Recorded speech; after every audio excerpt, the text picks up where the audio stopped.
வணக்கம் மக்களே. நம்ம இன்றைக்கி வந்து எதுனா ஒரு சின்ன டூரிஸ்ட் பிளேஸ் தான். இது வந்து கேரளாவில் இருக்கிற வர்கலா பீச். வர்கலா பீச்சுக்கு வந்து கடந்த ஜூலை மாதம் போயிருந்தோம். என்னென்னா இங்கே வந்து என்ஜாய் பண்ண முடியல. என்னென்னா நல்ல மழையே இருந்துச்சு. அப்புறம் கடலும் அதிகமாக கொந்தளிப்பு இருந்துச்சு. இங்கே நீங்கள் பார்க்குற இந்த இடம் வந்து பார்க்க அழகாக இருக்கும். ஆனால் குளிக்க போய் எதுவுமே செய்ய முடியல.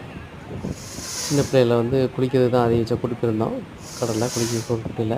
ஏன்னா கடலில் அதிகமான அலைகள் இருந்ததுனால ரொம்ப இது முடியாது. மற்றபடி நாங்கள் அந்த இயற்கை அழகாக ரசித்தோம்.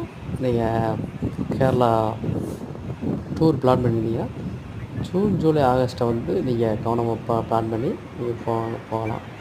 மற்றபடி மற்ற எல்லாம் அழகாக இருக்கும். தேங்க்யூ.